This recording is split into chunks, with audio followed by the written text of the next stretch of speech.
Okay guys, I just recorded the full review on my Proto rail and no footage was saved. Of course, I went to my video and it said an error has occurred while trying to film the video. Please try again, and none of it saved. So, I'm going to try this one more time. Alright, let's try this one more time. Okay, here we go. Proto rail 2011. Mine is not all stock, different top of the feed neck, but the inner feed neck is still the same. Different ASA, of course mine takes macroline now instead of the steel hose fitting. And I have a different barrel, but of course we're not reviewing that barrel now. Let me adjust this. 2011 Proto rail. Absolutely love this gun. Now, if you know how to tune it right, lube it right, and if you take care of it, this gun will last you forever. It's lasted me forever, and I'm pretty sure it'll last you forever. Now, my grips are not on all the way because I just, like I said earlier, I just filmed the whole video and it didn't save, so I didn't feel like putting all the screws back in. First things first, grip frame. Exceptional. Love Dye's grip frame. Trigger, nah, don't really like it. Feels cheap, but once you tune it to what you like, it's not that bad. You get used to it. Composite frame, but this upward where the bolt assembly is in your eyes and all that crap, it's metal. Regulator, it's awkward, don't really like it. It's fat down here and then it gets skinny and you have like the little lip right there, kind of like the G5 does. I mean, for what you're paying, it's a pretty nice gun. Really nice budget baller gun. I would buy this over the E1 any day. Now, its main competitor right now still is, always has been, Mini GS, E1, G5, the Proton, although Valken doesn't really sell those, but G5 over this, Mini GS over this over E1, you know the story.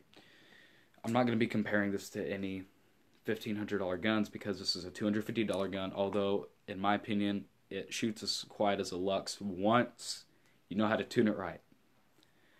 Once you get your dwell setting, the dwell setting is 40 out of 50. I put mine at 45, lubed the crap out of it, put a new barrel on it. It shoots, I mean, it's a very quiet gun once you get rid of that stock barrel. Stock barrel is complete doo-doo. Throw it away, give it to your friend who doesn't know anything about paintball. Sell it for $100 on eBay to someone who doesn't know anything about paintball. You'll be fine. Board on it, it's pretty good for a $250 gun. Can't really complain. Now with the Rise, I know all these people are like, oh, you know, the new Rise is around, why are you reviewing this? Because literally, the Proto Rise is this gun, except it says Rise. They use the same solenoid, they use the same board, they use the same bolt, they use the same eye pipe. The regulator, I don't know, that one might be different. But how do I know this? Because I went on A&S Gear, because I'm smart, and I looked at the parts, and it will say 2011 Proto Whale / Proto Rise BS, whatever it's called. But, I mean, this gun isn't very air efficient, but I'm also running a budget baller Steely tank, so on a 6845, I would say it probably, on a Ninja SL 6845, I would say it probably could run about 8 to 10 pods, because my Steely tank, it can run about 4 to 5 pods in a hopper usually. So, I mean, it has okay efficiency. The milling on this gun, it's pretty great. Dice sticky grips, love those. That's pretty much it. Now, let's go into the little basic. Now, this is, like I said, it's basic maintenance. If you can't really get that great of a, if I don't get that great of an angle, sorry. kind of over trying to make this video since I just recorded 40 minutes worth of footage. Take out all your screws on your grip, all of them. Notice I didn't say just one side. Take all of them out and take your whole grip off, because my friend decided to be smart and take off only one side of his grip frame on his, and when he went and he was doing his maintenance, of course, your whole center line, it ripped on him. So this is your pretty much bolt, what am I talking about? Battery holder. Then your little, whatever that is, micro switch thingy majigger. The thing, yeah, you get it. Other side, the rest, or the back of your board, the LED light for your gun. Putting in the battery, it's kind of complicated in my opinion. $250 gun though, can't complain. You just, God, die, please take these out of your guns. I absolutely hate them with a passion. Okay, once you get your battery in, turn on your gun. Now, this light seems pretty bright. Trust me, during the day, with that little thing over it, here, let me show you. See how bright it is right now? It dims up very, very quickly. If I can get this freaking thing on. It dims very, very quickly. Now, if you're playing indoor where it's a little bit dimmer, darker, you won't have a problem. But if you're like me, you like to play more outdoors like woods balls and more outdoor speed ball like me, then it's very, very, very hard to see unless you do the traditional, you know, cover it and look. Alright, hold down the bottom button to change it to eyes off. It will start to blink. Solenoid doesn't always like to click for some reason, but every time you shoot, green light pops up. Don't really know why they did that, but I mean, guess it's kind of cool. This is a spring trigger, as you can tell. Here, let me turn this off so you can probably see it a little bit better.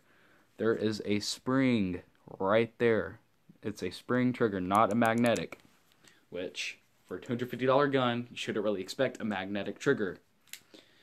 But, I mean, it's... yeah. Okay, anyways. To adjust all of your settings, you go down, click your second switch up, turn it on, cycle through all the colors, make you have a seizure, and you can choose. Once you go to your full color manual, yeah, you heard it right, guys. Full color manual, and it tells you everything you need to know about the board. I mean, everything.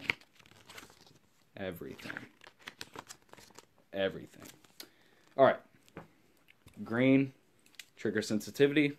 Red is the dwell. I'm sorry, I don't memorize these. Blue, rate of fire.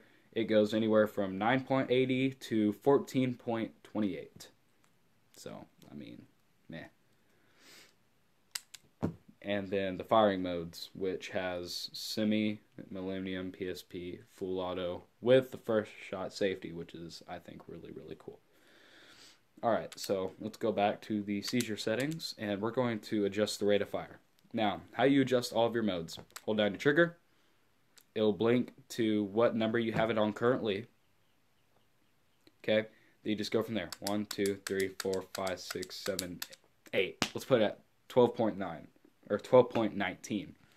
It'll cycle through all the colors, and then it goes back to the green, which means it's saved. So it'll go back to the trigger sensitivity, and then you can change whatever else you want to change.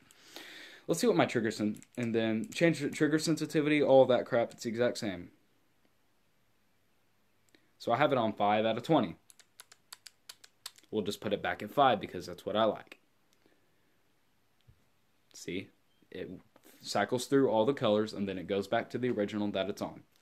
Now, once you're done, don't turn it off.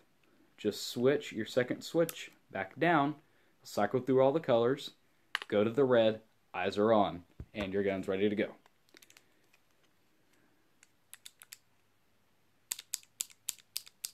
Eyes are pretty decent. I mean, can't complain. I do like how when the eyes are off, shows red, or when there's not a ball detected, it's red. When there is, it's green. I like that. That's just me. Okay, let's turn this off. Take the battery out, and let's go into the bolt. Now, bolt, I mean, it's a somewhat simple bolt. In my opinion, I mean, I've worked on very many guns before, so this bolt's not that hard. Now, you want to sit here, you want to unscrew it, and if you sit here like the first time I did, when I took this thing apart, and you just keep unscrewing it and unscrewing it, it won't come out. Got to grab it, pull on it. No, this is not your entire bolt assembly. Get something that you can push the rest of the bolts out with, grab it, boom, there you go. Then, of course, you know the average, lube this, lube that, blah, blah, blah. Lube all of your O-rings. You need to lube this, I can't remember what this is called now. Wow, I feel really stupid. Your bolt slide, whatever you want to call it. You need to lube that always, every time. Wipe it off with the old, or wipe off the old, put on the new. Okay? Then, after you lube all of your O-rings, including that little black one that hides right there, simply grab it, drop it, push it, and screw it. And now, when you're done screwing it, this little piston part, I guess you could call it, should pop out, and it should show the blue O-ring, which means it's in set, which is a good thing. Always make sure you lube these O-rings too, up at the top. Those are pretty much your seal O-rings. Then once you do all that, wipe down all the excess lube from the last time you cleaned your gun. Slide this bad boy back in. Got to wiggle it a little bit, turn it. Once you hear that click, make sure it can't go in anymore. Grab your Allen key. Tried to tighten this with my fingers before. It's kind of hard. Then it's done. Simple as that. Of course, clean your eye pipe always. Always clean your eye pipe. Kind of just want to run it under the sink and then dry it off. That's what I usually do. And then once you do that, and of course put your eye pipe back in, then you're pretty much done. Other than, I would say about every 10 cases when you're shooting HPA, get a towel or a napkin or a paper towel even, and just wipe down your screw part of the ASA and the ASA in general. Take off your macro line and clean out your fittings, and because just it keeps up with your gun. It makes it to where your bolt won't stick and your gun will shoot better, and you'll have better efficiency because then your rig won't be completely filled with black gunk. It's pretty much what you're cleaning out of it. And then that's pretty much the basis of this video. Now to put your grips back on, how I like to do it, slide it up. Oh, come on. See this little ribbon thing, I swear. Slide it up, slide it back, adjust your little ribbon dingy, then set it, screw in all your screws, grab your barrel, put it on, and then you are done. Slide it in your gear bag, or take off your barrel, put it in your gun bag, keep on the barrel, put it in your exalt gun bag, or whatever it is. And that is the basis of the whole video. Once you have your gun back all together, put your grips on, all that, like I already said, you're done. Basic maintenance is over. So, and then next time you go and play, always make sure that your gun is properly lubed, you have all the settings that you want, and your ASA is clean. Thank you for watching. Check out my channel, and then also go check out Team Insanity's channel. The only reason I'm plugging them in is because I'm going to try to get them to upload this on their community channel. Anyways, thank you guys, and see you next video.